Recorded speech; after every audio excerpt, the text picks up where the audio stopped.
웨비나를 만드는 것 중에서 한 앞부분을 요거 집어넣으려고 해요. 오늘 하는 거 그냥 그대로 돌려보세요. 그리고 이제 나머지는 드라마 치료 부분은 또 후반부입니다. 그래서 비블리오 드라마의 모습을 먼저 잠깐 익숙하게 보시고 그 다음에 이제 드라마 치료가 어떤 맥락에서 나왔는지 그런 걸 갖다가 한번 보려고 합니다. 그래서 오늘 제가 하는 건 비블리오 드라마 부분만 하고 나머지 드라마 성경 공부를 이렇게 다르게 시도하는 방법의 필요성이 어디에 있는지 그리고 또 이 프로그램들을 갖다가 개발하는 데 있어서 어떠한 철학들과 어떠한 그런 필요성에 의해서 이것이 만들어졌는지 또 현재 어떻게 우리가 실행되고 있는지 그리고 어떤 기대 효과를 가질 수 있는지 이런 부분을 한번 살펴보겠습니다.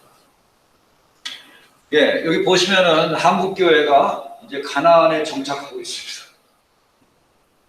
예, 약속의 땅에 정착했다는 얘기가 아니라 안 나가 상태에 정착하고 있습니다.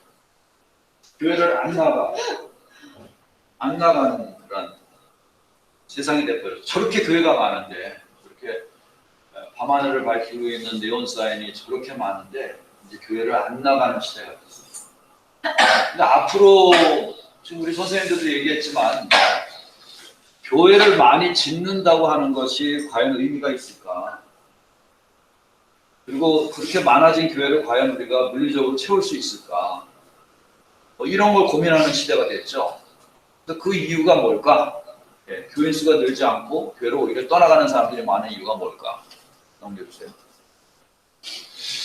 저는 이거를 셀그만의 그 이론의 입장에서 한번 좀 살펴봤어요. 여러분 잘 아시는 분들 긍정의 심리학으로 많이 알려져 있죠.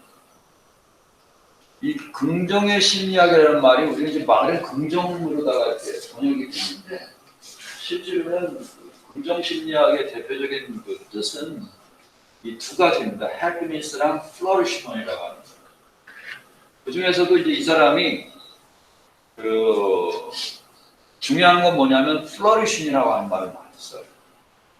flourishing이라는 말은 뭐라고 하면 우리가 이게 행복에 그냥 넘쳐서 막 너무 기쁜 마음으로 막 일어나는 거예요.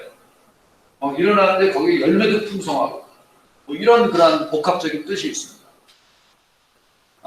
이분의 그 긍정심리학에 이제 보시면은 그래서 웰빙이라고 하는 그런 것을 얘기해요. 해피니스, 해피한 상태보다도 웰빙이라고 하는 상태를 얘기합니다. 우리가 보통 이제 감정적으로 이렇게 기분이 좋아진 상태를 좀 행복한 상태로 보는 세상의 견해가 있죠. 이거는 웰빙이라고 하는 차원은 그런 감정적인 그런 한 부분만 있는 것이 아니라 기분에 상관없이 뭔가와 맞물려져 가지고 어떻게 보면 몰입되는 것 그런 얘기를 했었어요. 사실 이제 우리가 상담학 하다 보면 투사라든지 정의라든지 이런 얘기를 많이 씁니다. 근데 긍정심리학에서는 몰입이라는 말을 쓰고 우리 비블리오 드라마나 사이코 드라마에서는 텔레라는 말을 씁니다.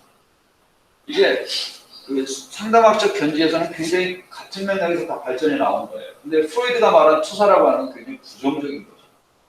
내 안에 문제적인 덩어리, 욕구, 억압된 게 상대방에게 던져지는 거예요. 상대방에게서 보는 거죠. 그렇기 때문에 이게 이제 안 좋은 거가 던져지는 거거든요. 어떻게 얘기하면 유흥은 아니거든요. 안 좋은 것도 있지만 좋은 것도 있다. 왜냐면 예를 들어서 투사가 나오는 거는 상징 때문에 나오는 거예요. 이 십자가라든지 하다못해 우리가 책을 읽어도 책의 글자들도 상징이라고 볼 수가 있습니다. 여기 사랑의 교실이라고 표시가 써 있잖아요. 저것도 상징이다. 일종의 표식이기도 하지만. 근데 우리가 무의식적으로다가 반응하는 그런 상징들이 있어요.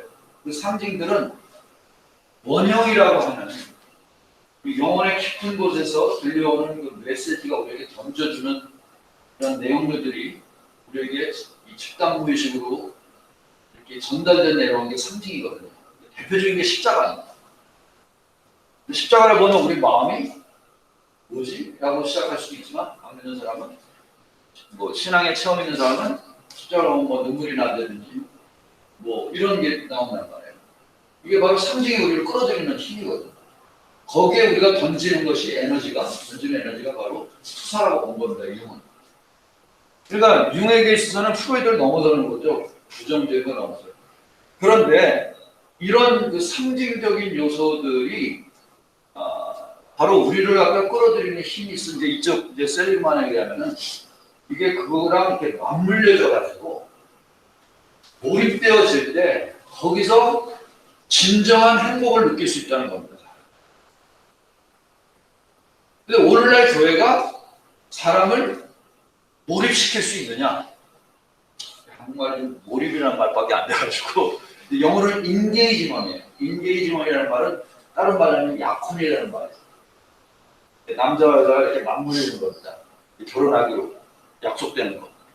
맞물림 또는 이렇게 기아가 이렇게 돌아갈 때 이 기계가 이렇게 돌아갈 때 이렇게 맞물리는 거. 이걸 인게이징이라고 하거든요. 미국 사람들에서 이렇게 강의하다가도 Are you engaging me? 그런 말을 많이 써요. 너네들 나랑 맞물리고 있니? 라고 해요. 나 따라오고 있니? 뭐 이런 말을 그런 말을 써요.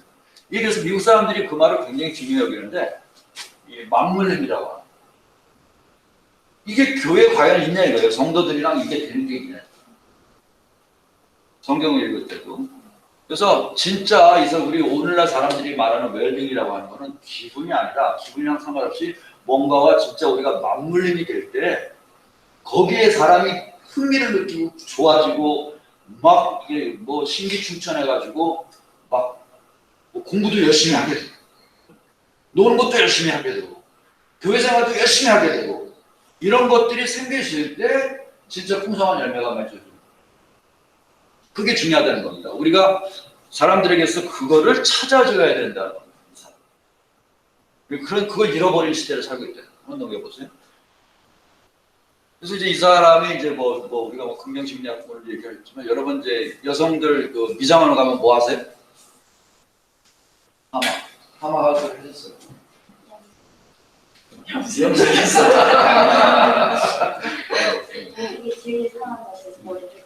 염색은 올해 몇 개월 가요? 저는 이거 1년. 1년간? 되게 오래. 한 달 1년 가요. 지금 절약이 되겠네. 하마도 염색 1년 가더라고요. 1년 가요? 좋습니다. 오래. 파마는 보통 얼마 가요? 파마? 반일이요. 6개월 가요? 6개월 만에 가서 해야 되는구나. 제가 이발소 갔더니 저보고 아저씨 웬만하면 파마하시죠. 그래서 왜요? 머리가 너무 뻗치잖아요. 저 젤 바르는데요. 그랬더니 귀찮지 않은데요? 파마하시고 자기 돈 벌려고 그러네. 파마장 좋을 것 같아요. 하마 네, 잘 어울리실 것 내가 같아요. 딱 한 번 한 적 있어. 옛날에. 언제요? 정말요? 고등학교 졸업하고 이제 놀 때 한 2, 3개월 놀 때 청년부 누나가 당시 국민대가 어디라는 누나가 하나 있었는데 오셔가지고 저를 미장원에 가지고 파마를 시켰어. 근데 집에 와가지고 쫓겨나는 줄 알았어. 우리 어머니가 그렇게 화를 내는 나 처음 봤어. 왜 파마 얘기하냐면 여기 파마가 나오잖아요. 파마라는 게 퍼머넌트라는 말이에요. 약자잖아요. 그래서 PERMA 이게 긍정심리학 여러분 기억하시기 좋으라고 저는 얘기해요. 파마가 원칙입니다. 파마로 기억하시면 돼요. PERMA인데 우리나라는 파마라고 그러는데 이제 permanent. 그래서 이 사람이 이제 우리가 웰빙의 구성 요소로 이렇게 5가지를 얘기하죠. 앞에 나오는 P는 뭐냐면 positive emotion, 긍정적인 감정을 갖게끔 도와요. 이건 우리가 너무나도 당연한 얘기죠. 많이 하는 얘기. 우리 뇌는 굉장히 단순하기 때문에 한 번에 한 가지만 집중합니다. 그 원칙을 우리가 안다고 치면은 자꾸 환기시켜줘가지고 우리가 집중시킬 수가 있거든요. 근데 예수님대로 긍정적인 거로다가 얘기를 하면은 훨씬 낫죠. 그래서 지금 이 사람은 사실은 이제 여러 가지 딴 거 PERMA 이게 다 있는데 그 중에서 제일 집중하려는 건 E입니다. E에 집중하는 건데 좀 E는 뭐냐면 아까 말한 대로 인게이징이에요.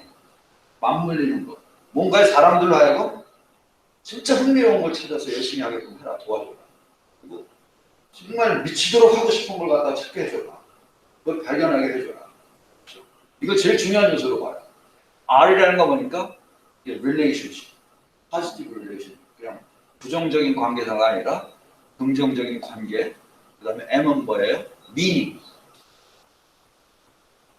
어저께도 우리 내 존재의 의미가 뭔지 모르겠어요. 에서가 그런 얘기했잖아요. 그죠? 에서가 장작권을 갖다가 이제 다 동생이 다 발췌가고 그랬는데 또 돌이켜 보니까 실제로는 장작권을 갖다 중요하게도 여기지도 않은 사람 아니야. 그리고 그게 날아갔는데 내가 왜 화를 내고 있는지 모르는 거야. 그냥 자기는 큰 아들이었기 때문에 당연히 그걸 중요하게 여겼을 뿐이지 야곱처럼 그걸 그렇게 갖고 싶어 하지도 않았고 뭐 이랬던 사람도 아니야. 단순히 뺏겼기 때문에 피해의식으로다가 화를 내고 그런 식이죠. 근데 사람이 살아가는 데 있어서 이 우리 존재라고 하는 것은 사실 뭐에다가 의미를 부여하고 있느냐에 따라서 인생의 향방이 결정되는 거예요. 그래서 그 의미를 찾아주는 거예요. 그래서 코로나 시대에 우리가 성경 공부를 하는 의미가 무엇인지, 교회를 나오는 의미가 무엇인지, 그렇죠? 그 의미를 발견하게 하는 사람들이 인게이징 하는 데도 도움이 되고 웰빙에 도움이 되는 거죠. A는 accomplishment입니다. accomplishment은 성취. 뭔가를 갖다가 이제 성취감을 느끼게끔 도와줍니다. 그래서 제가 자주 얘기하지만 작은 성공을 많이 경험하게 해줍니다. 우리는 어렸을 때부터 우리 한국 사람들은 실패를 많이 경험해요. 도달할 수 없는 목표를 엄마들이 애들한테 시켜가지고 영어학원 보내고 주산학원 커피학원인가 운전학원 모르겠어요. 이게 애들 성격도 있고 자기네 어떤 그 수준도 있고 그런데 무조건 잘 되라고 막 집어넣으니까 애들이 가가지고 그 중에 10개 중에 한 자기 취향에 맞는 게 한두 개라도 있으면 다행이지. 그나마 그것도 동기화가 되지 않으면 실패하죠. 10개 다 실패해. 그럼 애들이 의욕이 없죠. 인게이징 될 수가 없어. 그러나 작은 거라도 잘했다. 그래서 이제 요즘 나오는 말로 저도 그런 게 뭐냐면 사람이 하루를 승리하는 방법 중에 하나가 뭐냐면 아침에 일어나자마자 하나를 성취를 하는 거야. 다 할 수 있어요. 근데 사람들이 안 하는 거야. 차분한 이부자리 쫙 피는 거. 이게 오늘 아침에 내가 성취할 수 있는 첫 번째 일입니다. 그렇게 힘들지도 않아요. 그렇게 생각하고 보니까 저도 어떤 때 혼자 살고 그러니까 막 그냥 막 뛰쳐나오고 막 이랬는데 가만히 생각해보니까 지금 그렇더라고요. 어느 날 이렇게 쫙 피고 딱 나올 때 기분이 상당히 좋아. 내가 오늘 벌써 하나를 성취했구나. 그러니까 이제 그 웰빙의 요소에 지금 이 5가지를 얘기하거든요. 그 긍정적인 감정, 그 다음에 이 맞물림, 그렇죠? 그러니까 일종의 흥미라고 그럴까요? 맞물림, 그 다음에 R, positive relationship, 긍정적인 관계, 그 다음에 meaning, 의미, 삶의 의미를 찾게 도와주고 accomplishment, 성취감을 주게 합니다. 근데 이것 중에서 이제 이 사람이 유독 더 강조하는 게 바로 두 번째 요소입니다. 맞물림이라고 몰입하는 거.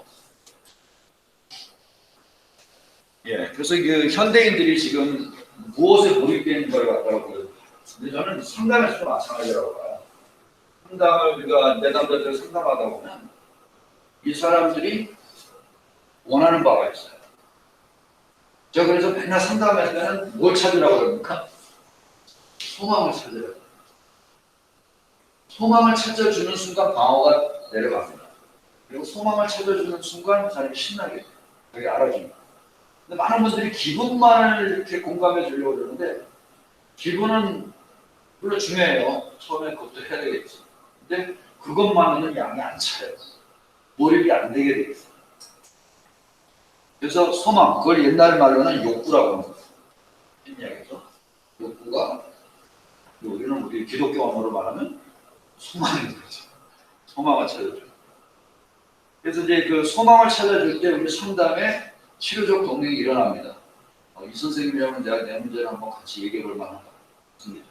그게 몰입되는 거예요. 같이 인게이지는 맞물리는 거죠. 근데 교회가 과연 성도들의 이 필요성을 이렇게 맞물려주고 있느냐? 지금 애들이 교회 나올 땐 지금 이런 여러 그림에 나와 있듯이 여러 가지가 있어요. 자기 벌써 세상에 맞물려 있는 거가.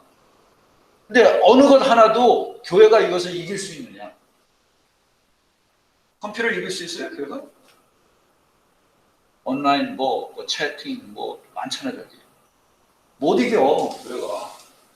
억지로 끌려오는 거죠. 교회는 억지로 끌려오든지 아니면 바보든지 그런 애들만 교회로. 심하게 얘기해서 좀 죄송하지만 자기만 못하는 애들, 엄마한테 아무 소리 못하는 애들이 끌려오는 데가 교회예요. 그러니까 때가 되면 도망가고 자라나면 사라지죠. 이 한국교회가 맞물림이 있었어요. 예. 일제시대 때는 독립운동이라고 하는 거 교회가 주도했습니다. 그렇죠? 대한민국 교회가 왜 이렇게 욕먹는지 모르겠어요. 되게 좋은 일 많이 했는데 우리나라 독립운동에 지대한 공헌한 게 개신교인데 죄송하지만 천주교 아무것도 못했어요. 라고 치면 천도교가 좀 했어요. 근데 그 사람 숫자로 얘기한다면 우리가 훨씬 많죠. 근데 이제 그렇게 훌륭한 일을 했는데도 불구하고 오늘날에는 이 맞물림을 이어가지 못하는 거예요. 회에서 우리 70년대는 이제 우리가 잘 살아보자 운동 때문에 교회에서도 새벽기도 운동이 일어나고 대형 집회를 통해서 기도 많이 했습니다. 그런 거. 그래서 이게 부흥운동, 교회 부흥운동 이런 것이 같이 맞물린 거예요. 이래서 치유만 쪽으로 많이 간 거죠. 인게이징이 됐어요. 근데 이제 그 80년대, 60년대 먼저 나왔는데 60년대 이건 뭐 전쟁 이후에 우리 회복이 필요했었으니까 이런 부분이 있었다는 기도가 시작됐고 70년대는 대형 부흥 집회, 80년대 이어지고 뭐 이런 거. 저도 어렸을 때 빌리 그레함 집회 여의도에 갔다 온 기억이 나거든요. 넘겨주세요. 그게 이제 90년대 오면 이제 그 온누리 중심으로 해서 감성적인 목표로 갔죠. 그래서 찬양도 경배와 찬양 뭐 이런 게 막 교인들이 막 이제 좀 살게 됐으니까 감성적으로다가 나 치유받아야 된다. 내 마음을 헤아려야 된다. 이쪽으로 다 눈뜨기 시작한 게 90년대. 그러니까 목회 상담 이런 것도 사실은 전혀 없었어요. 학교 다닐 때 배운 적이 없어요. 이제 90년대 넘어오면서부터 이제 서서히 한국에서는 물론 미국은 1930년대부터 있었는데 한국에 도달하는데 60년이 걸렸어요. 목회 상담이라는 과목이. 그 전에는 다 조직신학, 의학신학, 신학신학, 기껏해 기독교 교육. 그 외에는 뭐 인문과학에 대한 부분이 없었어요.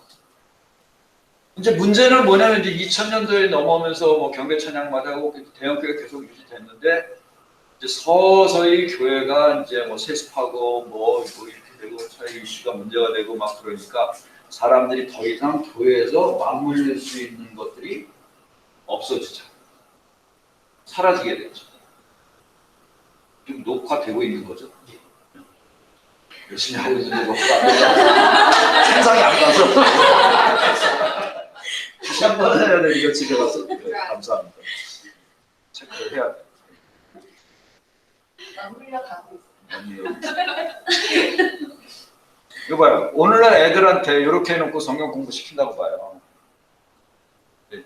너 천국 갈래? 지옥 갈래? 그랬더니 얘가 뭐라고? 어디가 커트라인이 낮아? 우스갯소리다 좀 돼 있는데 저는 이 사진 볼 때마다 우리 학교의 김아무개 교수랑 너무 비슷하게 보여가지고 비밀입니다. 근데 지금 우리가 어렸을 때 이런 식의 성경 공부도 좀 됐어요.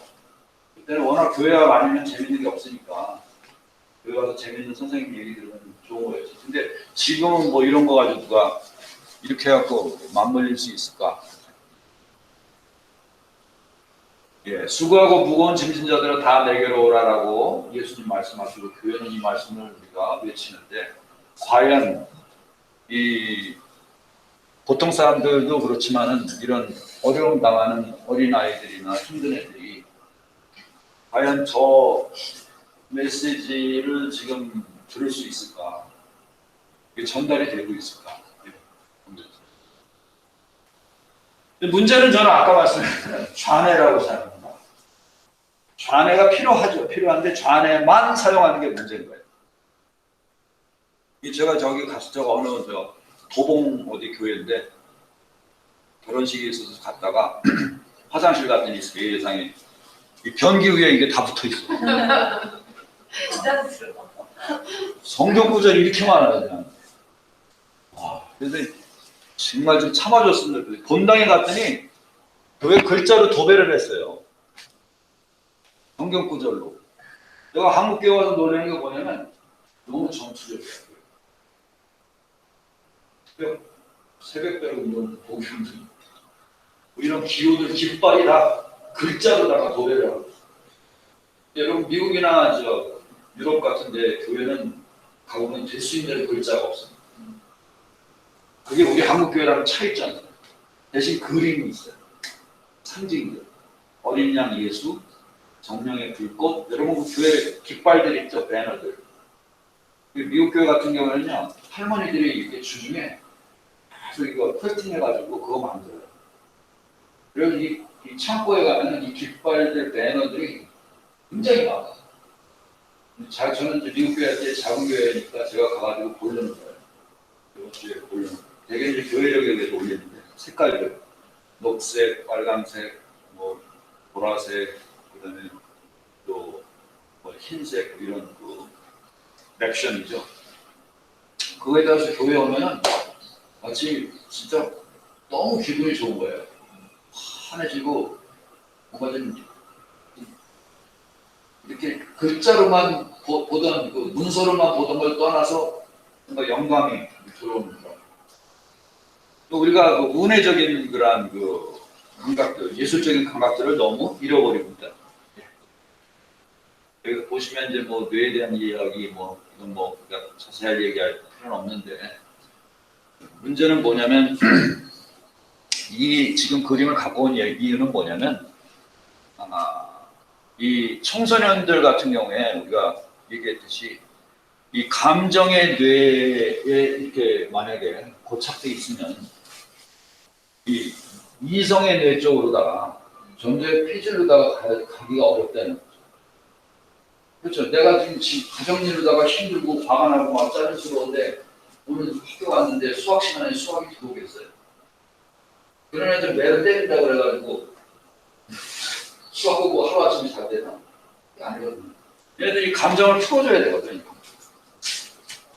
근데 이제 보통 사람들도 그 뭐 그런 커다란 에피소드가 아니더라도 아까 말한 대로 감성적인 부분을 갖다가 우리가 풀어주지 않은 채 글자라든지 이성적인 걸 갖다가 강요한다든지 이게 어렵죠. 물론 좌뇌 운해가 꼭 운해가 감성적이라는 것만은 아닙니다. 하지만 이제 그 푸는 방법은 감정적인 부분이 이렇게 몰려있는 걸 푸는 방법은 좌뇌보다 운해 쪽으로 접근하는 것이 훨씬 좋죠. 이게 바로 비굴려 주라. 상처 있는 애들 설교로다가 풀기 쉽지 않아요. 근데 푸는 설교를 보면 굉장히 감성적인 어프로치고 운해적인 설교를 하시는 분들이 그걸 해요. 근데 신학자들이 애들 풀어줄 수 있을까요?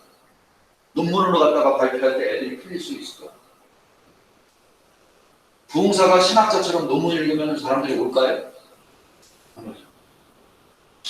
부흥사들은 웃기기도 하고 뭐하고 상상을 하게끔 하고 그림을 그리게끔 하고 노래를 부르기도 하고 같이 노래 부르고 같이 토해내고 막 이런 거 하잖아요. 그게 다 운해적인 쓰는 거거든요. 물론 매주 그렇게 할 수는 없지만 넘겨보세요. 또 재미를 잃어버리는 교회 또 넘어가보실까? 성경 통독 아까 말한 대로 통독도 좋고 속독도 좋은데 저는 아주 심독이 더 중요하지 않나. 성경을 좀 깊이 있게 묵상하고 맛보는 거. 그다음에 세상의 변화에 너무 따라가지 못하는 그런 시대였어요. 우리 교회 모습. 예, 또 아까 말한 세상의 변화라는 게 이런 겁니다. 저는 뭐 자주 얘기하는 건데 교회 안에는 네 세대가 공존하고 있어요. 하나는 라디오 세대, 하나는 TV 세대, 하나는 컴퓨터 세대, 그 다음에 더 나아가서는 이제 뭐라고 그럴까요? 지금은 모바일이라고 얘기했지만 인터넷 시대라고 하는 게 낫겠죠. 이 라디오 시대는 이 사람들이 이 세상을 살면서 제일 충격적으로 경험한 기대는 라디오였어요. 우리 김정환 선생님 이 세상 태어나서 제일 충격적으로 경험한 게 라디오입니다. 뭐였어요? 아이폰. 요즘 아이폰 아니면 안 돼서. 그렇지. 우리는 이제 우리 이 세대에서 보면 이제 여러 가지 다 있는데 교회 70대, 80대 분들은요 일제시대 때 라디오 틀고서 해방된 걸 듣는 사람들. 이분들에게 있으면 그게 최고의 기계예요 지금까지. 그런 기술이 약해서 그럴 수도 있지만 그게 충격적으로 있었거든요. 그러니까 이 세대는 뭐가 중요하냐면 듣는 겁니다. 듣기만 하면 돼 교회 와서. 앉아서 목사님 설교하는 거 듣기만 하고 집에 가면 되는 사람들이에요. 근데 보십시오. 교회가 아직까지도 거기에 많이 치는 게 있죠. 듣는 게 중요하죠. 근데 듣는 것만 한다고 치면 이 밑에 세대들이 힘들어지는 거예요. 이 세대가 제일 반대했던 게 뭐냐면 교회에다가 스크린 달고 프로젝트 쓰는 거. 그거 왜 하냐 이거예요. 들으면 되지. 왜 영상을 올리냐 이거 예배 시간에. 한동안 그게 요즘은 문제 안 돼요. 커졌으니까. 근데 처음 나왔을 때는 미국 교회 더 심해. 미국 교회 할머니 할아버지들이 그거 싫어해. 조용히 하는 거 싫어해. 근데 TV 시대가 되면서 뭐 보는 게 중요하거든요. 그것까지 갔는데 이제 그 이후에 이제 또 안 되는 경우가 있어요. 인터넷이 안 된다든지 컴퓨터가 안 되는. 그래서 컴퓨터 저희 아버님만 해도 그래도 좀 감사한 게 기계를 좀 좋아하셨는지 몰라도 그 미국에서 이제 은퇴하시기 목회하셔서 한 10여 년간을 컴퓨터를 그냥 그대로 배우시는 거야. 주고 만드시겠다고. 그래가지고 제가 좀 고생을 많이 해서 가르쳤어요. 너무 힘들어 이거 가르쳐드리기가. 근데 하여튼 그래도 그나마 그렇게 배우려고 하는 분들은 괜찮은데 아니죠. 아닌 분들은 이제 힘들죠. 그러니까 그건 뭐 부목사들이나 전도사들한테 시키면 된다고 생각합니다. 목사님들도 많고 오늘날 인터넷에 무궁무진한 자원들. 그래서 이제 우리가 이 접근을 할 때 이 모든 것을 생각할 때 이제 비밀리오 드라마라는 것을 저는 이제 하나의 대안으로 얘기를 합니다. 지금까지는 우리가 성경 말씀을 전달할 때 이 머리로 또 그 중에서도 좌뇌로만 전달하려고 하는 그런 성향이 있었던 거죠. 그런데 지금은 이제 우리가 몸으로다가 움직이면서 여러분 지금 강의 들으시려니까 얼마나 힘드세요? 제가 녹화한다고 이래서 여러분 지금 참고 계십니다. 예. 근데 이제 성경 말씀을 몸으로. 그러면 이제 사이코 드라마를 모레노가 정의한 거. 저는 이게 사이코 드라마라는 말 자체가 뭡니까? 사이코라는 말이 푸시케, 헬라어, 푸시케라는 건 영혼이라는 거. 이게 영어로다가 이제 공개적으로 서양에서는 이제 정신으로 바꿔였어요. 영혼인데 원래 영혼이라는 말인데 그래서 그 푸시케를 영어로는 사이크가 되버렸어요. 요즘 말은 사이코. 그래서 이 사이코로지 그러면 인간의 마음을 공부하는 기술이 처음에 시작되죠. 근데 사실은 원래는 영혼이라는 뜻입니다. 그래서 사이코 드라마 그러면 뭐냐면 영혼의 드라마. 실제로 이제 마음의 드라마가 있고 심리극이라고 하는데 영혼의 드라마거든요. 이거 모레노가 얘기하는 이건 영혼의 드라마다. 그래서 원래 신학적인 관심이 있어요. 근데 사이코 드라마라는 저는 그거까지만 알았어. 영혼의 드라마라고 번역했던 걸 알았는데 최근에 책을 읽으면서는 그다음에 뭘 얘기했냐면 영혼의 진리를 몸으로 드러내는 행위. 이걸 사이코 드라마라고 하는 장면. 몸으로 드러내는. 드라마는 몸으로 하는 거고. 네. 드라마를 우리가 뭐 앉아서 논문 쓰고 있으면 안 되죠. 드라마라고 하는 건 뭐 이제 우리 또 설명이 되지만 중심이 되는 건 이야기. 이야기를 행동화시키는 것. 이게 드라마거든요. 이야기라는 건 그게 다 있어요. 근데 그건 머릿속에 있는 거지. 근데 드라마가 될 때는 몸으로 표현되어질 때 그게 드라마가 돼요. 이야기가 드라마가 된다는 것은 바로 몸으로 움직이는 거죠. 그래요. 그래서 이제 아까 이제 그 사이코 드라마라고 하는 말이 영혼의 드라마라는 말, 그 영혼의 드라마를, 그 영혼의 진리를 몸으로 드러내는 행위, 뭐 이렇게 설명을 했죠. 이제 비블리오 드라마라는 것도 역시 그래서 이제 드라마의 방법을 써서 그 성경을 접근하고 성경을 즐기는 건데, 한마디로 하면 드라마를 통해서 성경에 몰입될 수 있도록, 성경을 즐길 수 있도록, 그리고 거기서 긍정심리적으로 말하자면 웰빙을 경험할 수 있도록. 웰빙이 진짜 내 존재가 진짜 하나님이 창조한 그 존재 자체를 경험할 수 있는 거예요. 그게 뭐 옛날에 뭐 아퀴나스 시대 때는 신학 그 대전을 통해서 신학적인 논리적인 그런 거를 가지고 좌뇌식으로 시작됐다면, 이제 오늘날의 시대는 다시 어떻게 보면 유대교적인 방법으로 돌아간다고 볼 수 있어요. 유대교에서 썼던 성경 묵상 방법, 성경 진리 탐구 방법. 그래서 이제 비블리오 드라마는 머리보다는 이 가슴, 몸의 체험입니다. 성경을 전인적으로. 사실은 머리 빼놓고 할 수 없죠. 거기에 감성적인 부분도 다 머리에서 나오는 거예요. 하지만 분리되지 않은 통합적인 방법으로 성경을 체험하는 겁니다. 예, 여기 뭐 이제 사회 변화를 우리가 잠깐 비추기 위해서 아까 제가 이제 말한 대로 아까 우리 쉬는 시간에 얘기 잠깐 들었더니 김정은 선생님이가 요즘 애들은 코딩 한번 놀아요. 여러분 저희 딸아이도 전공 학과에서 그것을 지금 코딩 배우고 있는데 임상심리학 하다가 앞으로는 코딩을 모르면 오늘날 지금 세대의 영어 모르는 거랑 똑같아요. 여러분이 이제 노인들이랑 대화가 안 되는 것처럼 여러분들이랑 대화가 안 돼. 코딩을 안 돼요. 코딩이 뭔지 아시죠? 소프트웨어를 만드는 언어입니다. 쉽게 얘기하면 앱도 만들고 뭐 이렇게. 우리 학교에서 지금 그거 융합전공으로 코딩 그거 가르치기 시작했어요. 근데 교수님들이 얼마나 반대가 있는지 몰라요. 우리가 무슨 공대입니까? 이런 거 가르치고 있어요. 중세 시대로 돌아가야지. 기동가 있어야지. 제가 공대 교수님한테 직접 물어봤어요. 교수님, 영어 필요하죠? 이 세상 하는데. 영어 하시니까 얼마나 편하세요? 좀 덕을 보죠. 앞으로는 코딩이.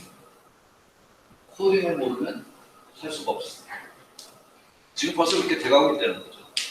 우리 사회는 그렇게 변화되고 있는데 교회가 쓰는 방법은 굉장히 구차한 거. 제가 이건 설명하지 않고 넘어가겠습니다.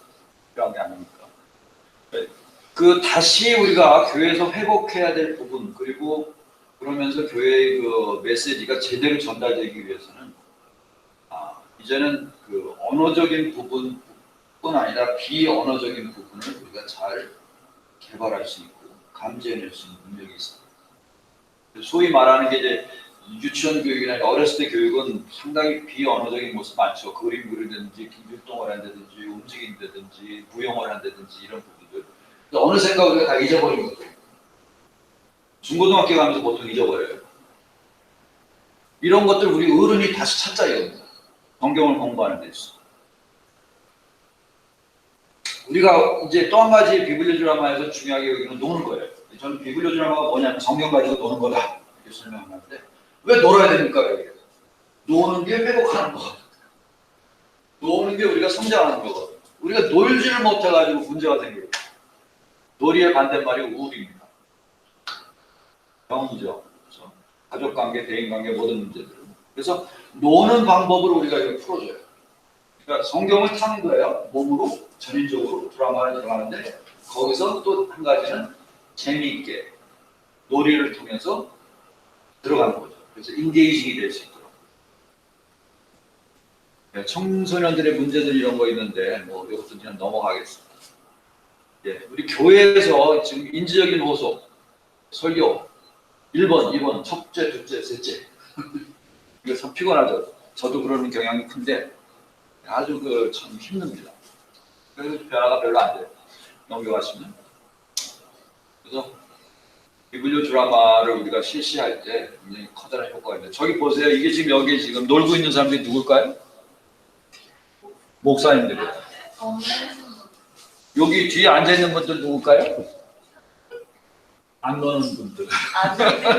아니, 저기 이제 사모님들이랑 여교육자들이 뒤에 앉아 계신 건데 다른 형태로 놀았습니다. 근데 저분들이 너무 해피해지는 거예요. 노니까. 뭐 이것도 딴 신학대학원에서 제가 이제 비블리오 드라마 할 때 모습인데 다 목사님들입니다. 너무 재밌어가지고 성경에 대해서 보시고 목사님들의 그 일과 미국에서 이제 조사한 건데 뭐 한국에 비하면 아무것도 아닌데도 이거 아주 심각해요. 목사님들이 갖고 있는 번아웃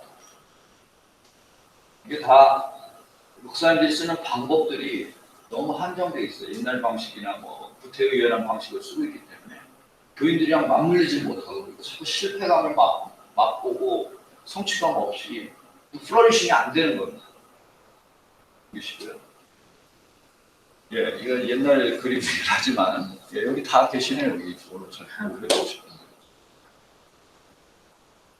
그 비블리오 드라마를 사용한다면 그 교회 내에서 평신도 지도자들을 많이 키울 수가 있어요. 훨씬 더 파급 효과가 있습니다. 앞으로 코로나 시대에는 특히 예, 이 설교의 방식을 보이질 않는데 이제 소그룹입니다. 소그룹으로 다 흩어지게 돼 있어요. 근데 소그룹에서 뭐예요? 설교예요? 그럴 수 없잖아요. 예. 그러니까 성경을 가지고 노는 소그룹을 많이 만들어야 돼요. 예. 비블리오 드라마는 액션의 방법을 쓴다. 보시고요. 그래서 보시면 이제 이야기라고 하는 것이 이제 중요한데 저는 인간은 어떠한 존재인가라고 얘기할 때 인간의 존재를 갖다가 확실히 드러내 줄 수 있는 건 뭐냐면 그 사람이 갖고 있는 이야기라고. 인간은 이야기의 존재거든요. 누구든지 다 이야기가 있어요. 다 있습니다. 근데 이 이야기들이 밖으로 표출될 필요성이 있는 이야기들도 있어요. 그래서 도움을 받기도 하고 정서적으로 다 해소도 되고 아직 안 풀린 이야기라든지 힘든 이야기라든지 이런 것 소통이 돼야 될 부분들이 있거든요. 근데 우리는 주로 외적인 이야기들 사람과 사람 사이에 우리 드러나는 뭐 알고 있는 이야기들 중심으로 다 많이 가는데 사실은 교회에 나와 있는 많은 사람들이 다 내면의 이야기들 덩어리거든요. 근데 교회에서는 그 이야기를 한 번도 터치할 수 있는 시간이 없어. 오직 누구의 이야기만 있냐면 목사님의 이야기밖에 없어요. 그것도 자기 이야기가 아니라 그냥 철학적이고 뭐하고 다 뒤섞어가지고 뭐 설교를 하고 쏟아낸 거죠. 그거 외에는 교회 와갖고 듣는 게 없어요. 뭐 하나님 말씀 선포되는 거 들어야 되는데 저는 그게 뭡니다. 비블리오 드라마에서 우리가 이제 검은 불꽃이 있고 흰 불꽃이 있다. 목장에 양떼가 있고 푸른 초장이 있는 거거든요. 그래서 이 검은 불꽃은 글자를 얘기합니다. 하나님 주의 말씀이에요. 근데 그 글자가 있는 부분은 어디나 하얀 여백이 있거든요. 그 여백은 우리의 이야기거든요. 하나님의 이야기가 우리 이야기를 만나서 만들어진 게 성경입니다. 성경은 우리 이야기를 갖다 빼놓고 있는 게 아니에요. 그 여백에다가 우리로 하여금 다 담으라고 하나님께서 주신 거거든요. 그런데 이야기가 너무 우리가 한정된 이야기만 하고 맨날 같은 얘기하고 똑같은 방식으로 할 때는 그 이야기가 살아날 수가 없죠. 그래서 비블리오 드라마는 우리의 이야기가 튀어나올 수 있도록 성경의 이야기를 가지고 시작합니다. 내 얘기가 가지고 시작하는 게 아니라 성경의 이야기를 가지고 아까 말한 투사가 됐던 몰입이 됐던 방법을 써서 들어가고 그리고 그 가운데서 내 이야기를 또 같이 느끼면서 성경 이야기를 깨달음과 동시에 나의 감정이 해소되어지고 또 새롭게 깨달아지는 그런 통찰력, 자기 성찰 뭐 이런 게 일어나는 거죠. 비블리오 드라마 운동은 1960년도에 이미 독일에서 시작된 운동입니다. 새로운 교육 방법으로 시작했어요. 그러니까 교육자 중심의 교육이 아니라 학습자 중심의 체험적인 교육을 시작하자 해가지고 이제 시작된 것인데 그게 이제 그 미국으로 건너오면서 일종의 집단 상담 운동이랑 같이 곁들여, 특히 사이코 드라마랑 같이 곁들여지면서 이제 하나의 치유 운동, 치유적 성경 공부 운동으로 이렇게 발전하게 된 것이죠. 그래서 아까 말씀드린 대로 학생 중심, 학습자 중심이었어요. 그 방법은 머리만 쓰는 것이 아니라 뭐 몸짓, 춤, 노래, 전인적인 표현을 가지고 공부하는 방법. 그래서 옛날에 이제 이성 중심의 그런 교육법이 아니라 몸을 사용하는 것. 우리가 교회에서 말하는 종교개혁 있죠. 종교개혁 뭐 루터 뭐 몇 주년이에요? 500주년. 작년이었나? 그러니까 이 종교개혁이 굉장히 커다란 의미가 있습니다. 특별히 이제 성경을 구텐버그가 성경을 인쇄한 걸 가지고 같이 퍼져나갔거든요. 그래서 이 개신교 운동이 확 일어날 수 있었던 게 성경을 다 사람들이 읽게 돼서 그렇게 된 거예요. 그게 딱 맞아 떨어졌던 거예요, 사실. 마틴 루터가 그 전에도 개혁자들이 있었는데 다 화형당했었거든요. 근데 마틴 루터는 물론 뭐 이렇게 피해 다녀가지고 화형을 안 당했지만 그 성공을 해요, 종교개혁이 상당히.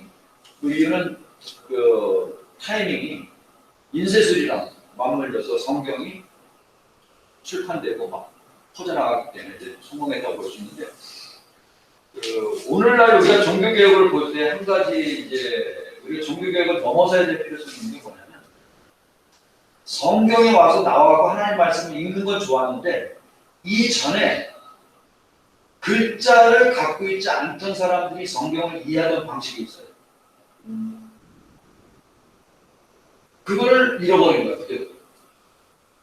이성 중심, 글자 중심으로다가 종교개혁이 이제 확 일어나다 보니까, 책으로 일어나다 보니까 누구나 글자를 배우고 글자를 읽어서 이제 성경을 보는 건 좋은데 아직까지도 여러분은 한국에 사셔가지고 대부분 우리가 글자를 읽는 사람들이잖아요. 아직까지도 세상에는 글자를 읽지 못하는 사람들이 많아요. 이런 사람들은 그럼 성경을 어떻게 읽어? 비블리오 드라마 선교사 배우신 분들 되게 좋아요. 내가 그 나라 가가지고 그 나라 말을 모르고 뭐 이렇게 한다 할지라도 성경을 갖다가 이렇게 전달하는 방법으로 드라마가 최고로 좋은 거예요. 내가 설교하는 게 아니라 사람들 모아가지고 성경 이야기 갖다가 그 사람들 말로다가 몸짓으로 표현하게 했을 때 이해가 돼요. 예수님이 성찬식 한 거 왜 하셨을까요? 기억하게 한다고 하잖아요. 이것을 행하여 나를 기억하라. 글자를 읽으면서 기억하라. 그러셨나요? 대부분의 사람들은 그 당시에 글자를 읽지 못했어요. 예수님의 제자였던 베드로도 무식한 사람이었고 글자를 읽을 수 없었던 사람이에요. 책을 볼 수 없었던 사람이에요. 그 사람이 은혜 받으니까 나중에 베드로전서 썼다고 그래요. 그 사람이 쓴 게 아니라 사실은 그 사람이 세크레터리가 써준 거예요. 물론 이제 그 스태츄인 서클이라고 해가지고 베드로 학파가 있어요. 베드로를 따르던 부인들이 베드로의 그 이야기들을 전생들을 갖다 모아가지고 한 건데 쉽게 얘기하면 베드로가 설교할 때 이런 데 옆에서 다 받아 적은 사람들이 있다고 보시면 베드로가 직접 쓴 게 아니야. 자기 손으로 쓰. 근데 베드로가 안 썼다고 볼 수도 없죠. 베드로는 행위를 했을 뿐이지 글자를 전달한 게 아니야. 예수님도 마찬가지. 예수님은 뭐 책 썼나요? 예수님이 한 말을 우리가 받아 적은 거지. 그렇죠? 그러니까 사실 성경에서 중요한 분들은 행위를 했지 글자를 남긴 분들이 아닙니다.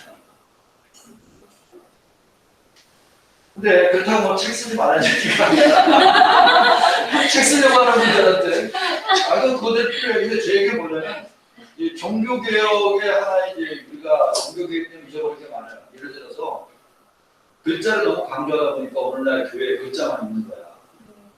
그 2000년 동안 내려왔던 그 아름다운 교회 안의 그 미술적인 요소, 색깔들 이런 걸 다 우상시해가지고 다 때려부셨어요. 심지어 어떤 교단은 올개까지 다 때려부셨어요. 그리고 이 찬송할 때는 우리 인간의 목소리로만 해야 된다고 하나님 창조하기. 엄청 이상하지 않나요? 어떠한 생각에 이렇게 갇히는 그런 행동들이 일어났습니다. 종교개혁, 교회는 계속 개혁되어야 되지만 16세기 때 그 방법으로 다 해야 된다는 법은 없는 거예요. 많은 사람들이 착각을 한다고 종교개혁으로 돌아가자 해가지고 16세기 방법을 받아들이자 이건 아니거든. 오늘날 시대는 그게 아니거든. 오늘날 시대는 코딩을 배우는 게 종교개혁. 독일어를 배우는 게 종교개혁이 아니에요.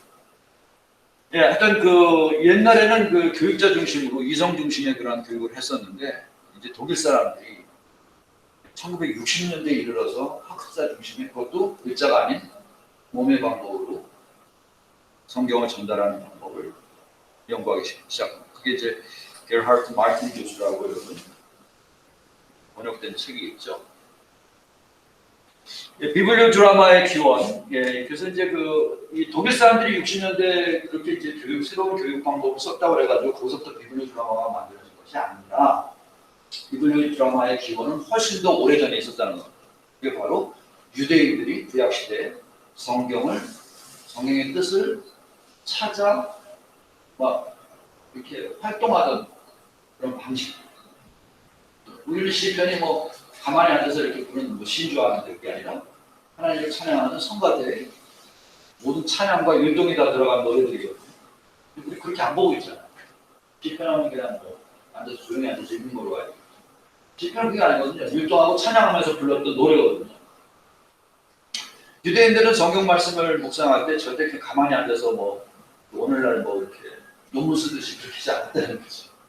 온 몸을 동원해서 냄새도 맡고 만져보기도 하고 책장을 넘기기도 하고 뭐 이런 걸 통해서 그 느낌이 있었다는 거죠. 경험이 있었다는 거죠.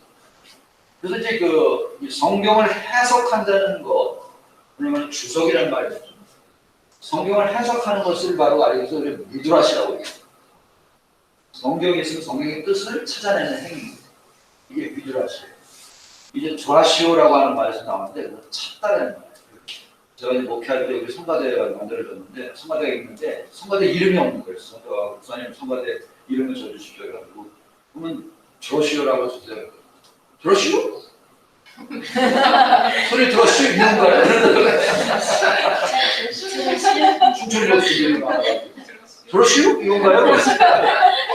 뭐 그렇게 볼 수도 있는데 원래 뜻은 조라시오라는 말은 의미를 찾다, 하나님의 뜻을 찾다, 발견하다 이런 뜻이에요. 조라시오. 거기서 나온 게 이제 미드라시입니다.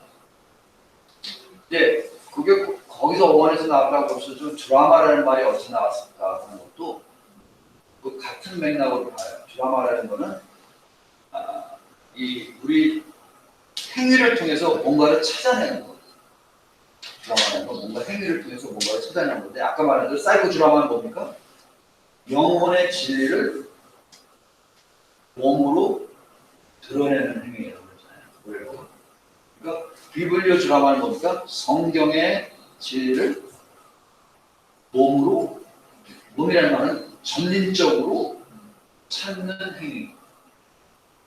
행위라고 볼 수가 있어요. 그래서 성경의 이야기 속에 담겨져 있는 뜻을 전인적으로 발견하는 행위다.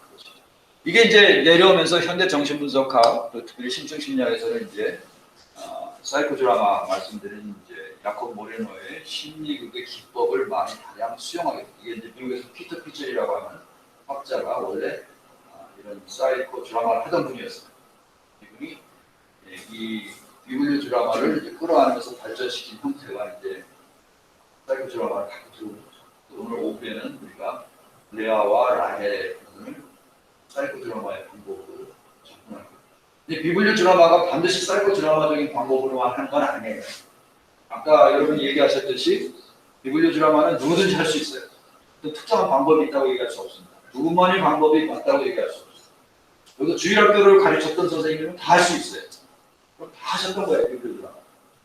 그림을 그려가면서도 할 수 있고, 냄새를 맡아가면서 할 수 있고, 노래를 부르면서 할 수 있고, 여러분 뭐든지 해도 돼. 이제 오늘날에 이제 유독 좀 이제 발전 기법으로 쓴 게 바로 뭐냐면 드라마 치료에서 갖고 온 기법이 바로 이제 사이코 드라마의 기법이라는 거지. 이렇게 하려는 거구나 아니야. 늘 흉내내는 게 아니죠. 비비려 드라마는 충분히 창의적으로 할 수 있어요. 단 한 가지 뭐냐면 이 행위를 통해서 경험한다는 거예요. 그러니까 이 사이코 애널리시스에서 제일 중요시 여기는 건 정신 분석이 제일 중요시, 정신 분석과 대상 관계나 이런 심층 심리학이 제일 중요시 여기는 건 자원이 뭐냐면 말이에요. 말. 언어입니다. 그래서 말에 대한 분석인 거예요. 이 사람이 지금 무슨 말을 했느냐, 무슨 단어를 썼느냐, 그래서 뭐 상징이 나오고 있느냐, 뭐 어디 연결된 거냐, 대상 관계 표상이 뭐냐, 뭐 이거 계속 말만 가지고 분석하는 거예요. 이게 마치 우리가 종교개혁 때 하나님의 말씀만 해가지고 이성적으로만 생각하는 거랑 비슷해요. 지극히 서양적인 방법이에요. 동양적이고 근동적인 방법은 그게 아니었던 전인적인 방법인 거죠. 그래서 사이코 드라마는 그걸 넘어선 겁니다. 모레노는 자기가 프로이드의 제자가 아니라고 그러죠. 나는 당신이 멈춘 곳에서 시작한 사람이에요. 나오겠지만 바로 나는 행위를 가지고 사람을 돕습니다. 행위를 통해서 그 사람을 돕는 겁니다. 예, 한번 넘겨보세요.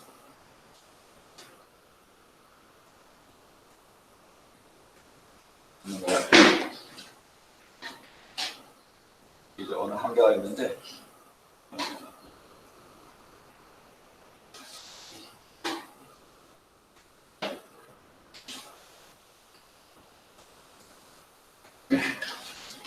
예, 이 모레노라고 하는 사람 우리가 이제 드라마 치료의 아버지라고 볼 수 있는데 물론 뭐 드라마 치료 사이코 드라마 이전에도 다 있었는데 연구 치료도 있고 뭐 여러 가지 이제 그런 부분들이 있었는데 이 사람은 이걸 이제 치료의 기법으로 다 갖고 들어온 사람이죠. 그래서 이 사람이 했던 말 아주 유명한 말이 바로 프로이드의 수업을 듣고 나가는 이 사람이 아주 특이한 학생이었기 때문에 프로이드가 불러와서 이 얘기를 시작합니다. 당신은 도대체 뭘 하는 사람이요? 자네는 도대체 뭘 하는 학생인가? 물었을 때 모레노가 이제 했던 말이 프로이드 선생님 저는 당신이 멈춘 곳에서 일을 시작하는 사람입니다. 너무 좀 재밌는 말이니까 이상한 말이기도 하고 그래서 무슨 말 하는 거냐 했더니 당신은 오늘 꿈을 분석하는 것에 대해서 얘기를 했습니다. 그래서 저는 당신이 꿈을 분석하는 게 당신 사무실에서 하는 거 얘기했는데 저는 그렇게 하지 않습니다. 저는 광장에서, 놀이터에서, 삶의 현장에서 사람 꿈을 분석하지 않고 사람들 하여금 꿈을 다시 꿀 수 있도록 용기를 불어넣는 일을 합니다. 또 오늘날 이제 많은 사람들 저 이런 꿈 꿨는데 이거 해석해 주세요 이런 거는 이제 프로이드나 융의 방식이에요. 말을 쫓아가면서 뜻을 찾아내는 행위는 정신분석적인 방법이지만 모레노의 방식은 뭐냐면 진정한 꿈은 다시 꾸는 데서 풀어주는 거예요. 그래서 드라마 치료 때 우리 꿈 가지고 할 수 있어요. 꿈의 해석이라고 하는 것은 말로 할 경우에 그건 분석가의 주관이 너무 강한 거예요, 사실. 맞대는 보장도 없어요. 실제로 진짜 꿈을 제대로 깨달아야 될 사람은 누구냐면 꿈을 꾼 사람이야. 그럼 꿈을 꾸었을 때의 기분과 그 경험을 다시 경험할 때 그게 가능한 거예요. 그래서 게슈탈트 치료와 사이코 드라마에서는 꿈 작업을 할 때 드라마로 다시 풀어가는 거죠. 이게 바로 이 사람이 얘기한 거죠. 꿈을 다시 꾸게 하는 용기를 줍니다. 여기서 말하는 용기라는 건 바로 아까 말한 텔레 같은 거죠. 사람들한테 에너지가 일어나서 표출할 수 있고 그것이 맞는 사람들과의 맞는. 근데 이제 사이코 드라마의 특징은 상당히 집단적입니다. 개인 치료가 아니라 그래서 상호적인 행위 교환을 통해서 그 자신의 내면 세계를 표출시키고 또 거기서 해소하고 이런 방식이거든요. 그 꿈도 역시 제대로 우리가 꿈의 뜻을 제대로 알려면 사람들과의 교류를 통해서 꿈을 표출하는 거죠. 그게 바로 드라마의 형태로 나타나는 걸 볼 수 있습니다. 예, 그래서 여기서 또 중요하게 여기는 말하는 건 이제 그 enactment이라는 말을 많이 씁니다. enactment. enact라는 말은 act라는 건 이제 행위잖아요. in이라고 하는 건 뭔가 좀 행동 안으로라는 말이 들어갑니다. 행동 안으로 우리가 들어가는 거예요. 아니면은 말이 행동으로 이렇게 전환되어지는 거, 만들어지는 거, 이렇게 표현되어지는 거. 그래서 이걸 갖다 우리나라 말은 이제 체현화다라고 얘기하는데 앞에다 위자를 붙인 거면 다시라는 말이잖아요. 말로 되어졌던 부분은 행동으로 다시 표현되어지게 하는 것이죠. 그래서 우리가 상담 때 보면은 수많은 말들을 합니다. 근데 말로 끝나잖아요. 주거니 받거니. 근데 드라마에서는 이게 reenactment이 되는 거죠. 행위로 말이 표출될 수 있고 다시 표현될 수 있고 그래서 그걸 체현화다 이렇게 얘기를 합니다. 드라마는 그래서 또 아까 얘기한 대로 감추인 것이 드러나는 인간의 행위인데 감추인 것을 행위로 표출하는 체현화를 통해서 이끌어나가는 치료법이다. 우리가 행위할 때는 두 가지 방법이 있어요. 일반적으로 대행위화가 있습니다. act in이라고 하는 것. 이것도 행동이긴 행동이에요. 근데 이거는 안으로 더 들어가는 행동입니다. 기도, 명상, 이것도 몸의 행위라고 볼 수 있어요. 그게 무시되는 게 아닙니다. 절대로. 굉장히 중요한 거죠. 근데 act out이라는 게 또 있습니다. 바깥으로 표출하는 부분. 이거를 안전하게 그리고 남한테 피해가 되지 않게 이게 만약에 제대로 이렇게 공급되지 않으면 어떻게 될까요? 밖에 나가서 다 우리말로 똥 싸고 다니는 거죠. 집에서 싸야 될 똥을 바깥에서 싼다. 이렇게 설명하는 사람이 누가 있었어요. 네. 근데 그러니까 이제 내가 참다 못해가지고 밖에서 싸는 거지. 사람들한테 상처를 주는 거예요.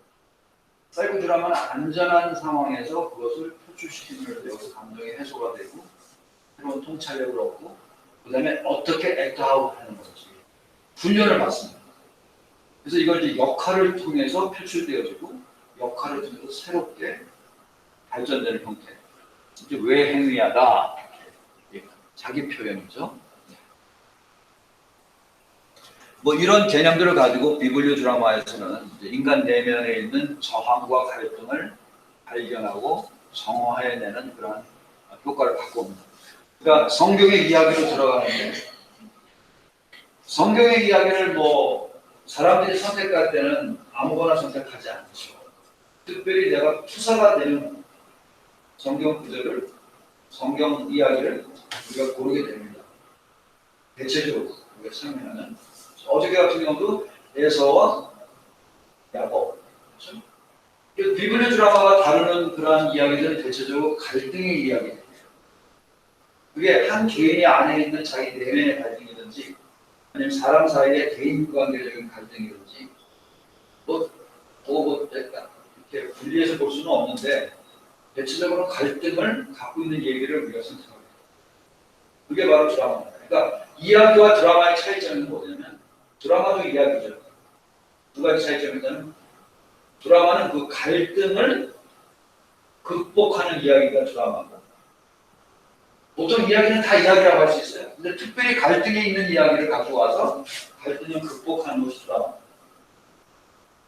두 번째는 이야기를 아까 얘기했는데 머리로 전달하는 게 아니라 몸으로 표현하고 전인적으로 경험함으로 해서 거기서 효과를 얻는 것. 이게 바로 드라마라고 볼 수 있습니다. 이를 통해서 우리 인간이 확장되어지는 효과를 가져올 수 있습니다. 치유와 성장. 뭐가 있어요? 비블리오 드라마 진행 단계 잘 알듯이 웜업, 사람들 사이에 관계를 트기 위해서 모르는 사람들도 같이 활동할 수 있게끔 게임이나 아이스 브레이킹이나 이런 방법들. 근데 절대로 사람들한테 창피를 주는 게임은 안 돼요. 같이 참여할 수 있는 쉬운 게임. 그런 다음에 이제 우리가 본문 들어가긴 하는데 이 웜업이 이제 이제 드라마 치료 부분에서 제가 강의할 때는 이제 한 마디 더 들어가겠지만 이 모레노는 그 웜업의 단계 다음에 소시오 매출이라고 하는 사회성 측정이라는 단계를 갖다가 집어넣습니다. 여러분들이 잘 했듯이 스펙트로그램 줄서기 시키는 거 있죠? 또 로그램 주로 시계로다가 이렇게 각 지역에 쓰게 하는 거 이런 것들이 이제 바로 스펙트로그램의 대표적인 부분, 소셜 매출의 대표적인 부분인데 이거를 통해서 자기와 텔레가 통하는 사람들을 발견하게끔 만들어주는 기법들이에요. 이런 것들도 이제 우리가 비블리오 드라마 안으로 갖고 들어오는 거죠. 이제 기독교 교육 쪽에서도 이제 비블리오 드라마를 하는데 이제 교육학적인 측면에서 많은 것도 갖고 들어왔겠죠. 근데 이제 우리가 비블리오 드라마에 갖고 들어온 모레노의 방식들은 바로 이제 대표적인 것 중에 하나가 소셜 매출. 웜업이라는 것이 단순히 그냥 게임하고 그냥 끝나는 게 아니라 게임 속에서 텔레를 모으고 텔레를 느끼게 하고 그래서 그 그룹을 만들어가요. 이제 사회 원자들이 모여서 하나의 그룹이 되는 겁니다. 사회 원자라는 건 뭐냐면 감정의 관계들이야. 어렸을 때 있었던 감정의 관계. 아빠, 엄마, 뭐 해서와 야호. 그게 여기서 또 만들어지는 거 아니에요? 그래서 사회 원자를 갖다가 발견해서 조성시켜서 하나의 그룹으로 만들어주는 이때 이제 필요한 게 소셜 매출이고요. 이런 건 이제 드라마 지을 때 우리가 더 들어가겠지만 그래서 이제 사이코 드라마를 우리가 갖고 들어온 비블리오 드라마에 있어서는 웜업이 그냥 단순한 게임이 아니라는 거죠. 그래서 그 사회성이 측정돼서 사회적인 관계를 통해서 이제 충분히 모든 걸 표현할 수 있을 정도로 자발성을 끌어올리는 거죠. 이게 자기 마음에 맞는 사람들이 뜻이 통해야지 자발성이 올라오는 거죠. 무조건 나오는 게 아니죠. 그런 다음에 바로 성경 본문으로 들어갔을 때 훨씬 더 공유할 수 있는 영역이 넓어지고 자발적으로 참여하게 됩니다. 성경 본문 들어가서 그것을 행동으로 표현하는 것, 뭐 역할 바꾸기 같은 게 이제 있을 수 있고 기법인데 역할 바꾸기를 하는 거는 문제에 고착된 상태를 다른 사람의 시각에서 보게 함으로 인해서 경험하게 함으로 인해서 자신을 뛰어넘는 경험을 하는 거죠. 아들이 엄마 마음을 경험하게, 엄마가 아들의 마음을 경험하게. 그런 걸 우리가 이제 시연 때 경험하면 좋겠습니다. 예, 그래서 이제 역할을 벗고 와서 우리가 같이 나누기를 하는 것 그런 과정이 있고 그 이후에 여기까지는 성경 이야기를 가지고 다 합니다. 그 이후에 만약에 특별히 그날따라 자신의 이야기를 표출하기를 원하는 사람이 있으면 사이코 드라마 또는 소시오 드라마로 들어갈 수가 있습니다. 그런데 이거는 교회나 이런 데서 하지 않기를 원하는 거죠. 비밀이 노출됐습니다. 여기 성경 이야기까지는 괜찮아요. 왜냐하면 비밀이 없으니까 뭐 특별히 노출되는 거 없어요. 나누기 시간에 조금 더 노출될 수 있는데 그 정도는 우리가 다 수용할 수 있는 단계로다가 물론 디렉터는 계속 수위 조절을 해가면서 해요. 수위 조절하지 않고 하면은 뭐 막 터져나갈 수 있거든요. 그러면 한번 비블리오 드라마 잘못해가지고 흥지박산했어요. 어떤 사람들 뭐 잘 돼가니까 사람들이 막 표출을 막 하니까 그냥 다막 양파 껍질 까고 다 드러내려고 막 그냥 뭐 하는 사람. 이제 문제가 되는 거죠. 그래서 이제 슈퍼비전이 필요하고 그런 부분들 지혜가 필요한 거죠. 그러실까요? 예, 웜업 아까 말한 대로 이제 게임이나 이런 것들 사회성 증진을 시키는 거 넘어가시고요.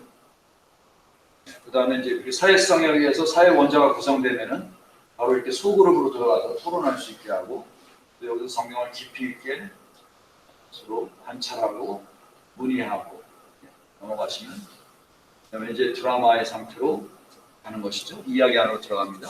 그다음 이야기를 체험하고 여기서 이제 많은 경험을 하게 되죠. 등장인물들 하나하나 존중하면서 이제 여기 이제 성경의 드라마를 얘기할 때 꼭 사람만을 초점을 두지 않습니다. 모든 것이 가능합니다. 그러니까 뭐 여기 같으면 수로보닉의 여인에 대한 부분이었는데 거기 수로보닉의 여인에서 뭐가 나옵니까? 비유가 예수님이 자식에게 줄 빵을 개에게 던지는 법이 없다. 그러니까 이 드라마를 하려면 뭐가 필요해요?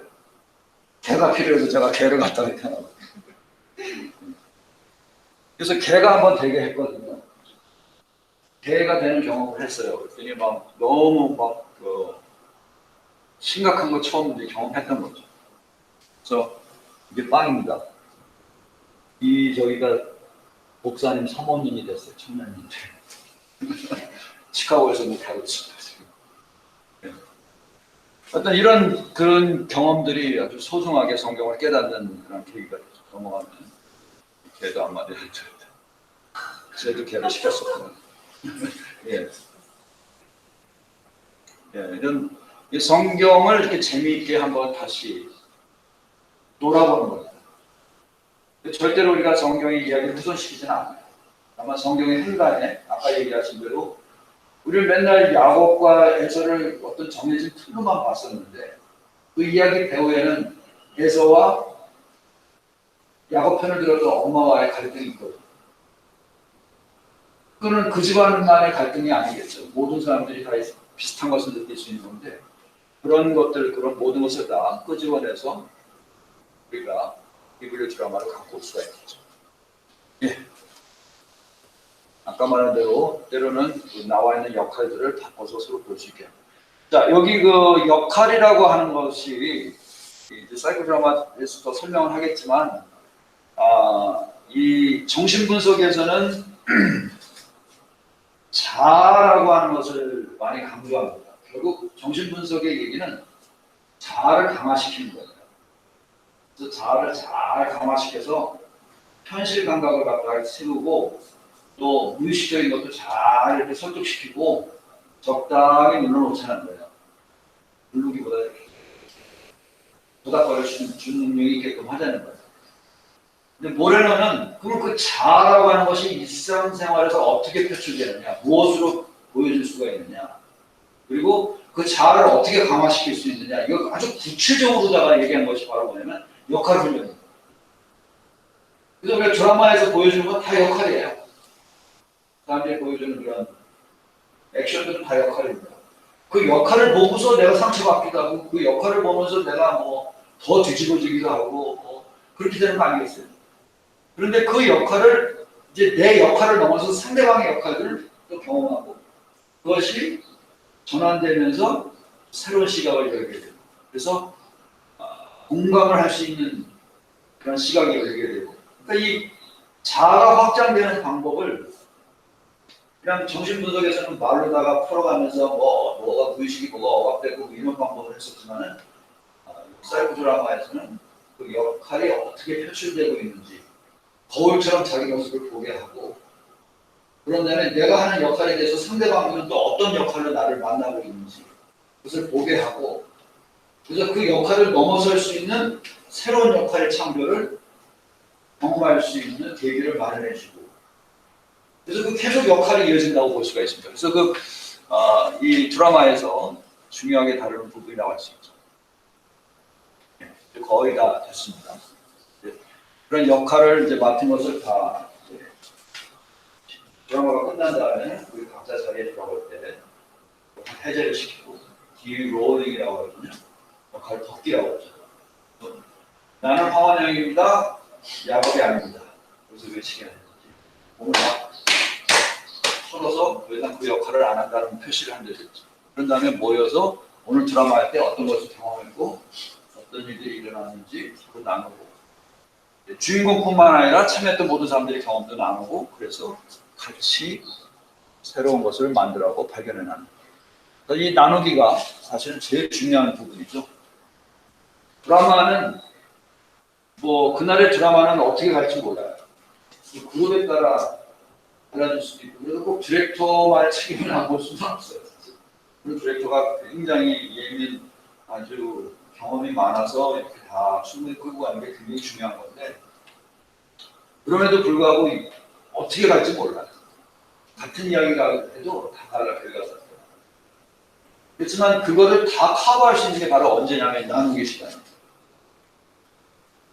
더 많은 것을 얻어낼 수 있는 시간입니다. 나누기 시간 때 정리가 다 되면서 성경에 대한 진리를 깨닫게 되는 부분이 많습니다. 여기까지 계속 일단 파워포인트가 이걸 하다 보면 어떤 효과가 생기냐? 첫 번째는 굉장히 비블리오 드라마 그냥 재밌고 그래서 이야기 참여했었는데 상대방을 이해하는 입장이에요.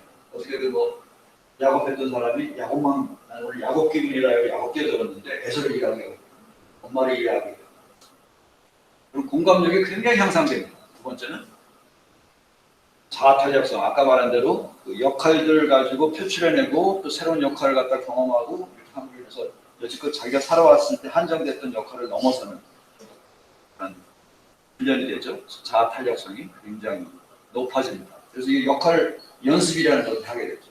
내가 특별히 엄마한테 좀 대항하는 게 아니라 엄마를 설득시키는 방법을 훈련하는 그런 것도 가능합니다. 네, 의사소통이 살아납니다. 이게 묘하게 자기께 해소가 되면은 여유가 생기고 남의 입장을 이해할 수 있는 시각, 상대방 입장에서 역할을 보게 되고 뭐 이런 여러 가지 요소가 돼서 의사소통도 굉장히 수월해져요. 특별히 소시오 드라마 같은 경우를 하면은 그 집단의 문제를 개인의 문제가 아니라 집단의 문제를 풀어나가기 때문에 굉장히 좋죠. 근데 비블리오 드라마는 어떤 의미에서 굉장히 소시오 드라마랑 비슷해요. 소시오 드라마, 그러니까 그 공동체가 갖고 있는 이야기가 바로 소시오 드라마거든요. 우리 기독교 공동체가 갖고 있는 대표적인 이야기가 뭐예요? 성경이죠. 성경에다 다 맞춰지게 될 수가 있습니다. 그래서 소시오 드라마랑 굉장히 흡사하다. 개인의 이야기를 다루는 약입니다.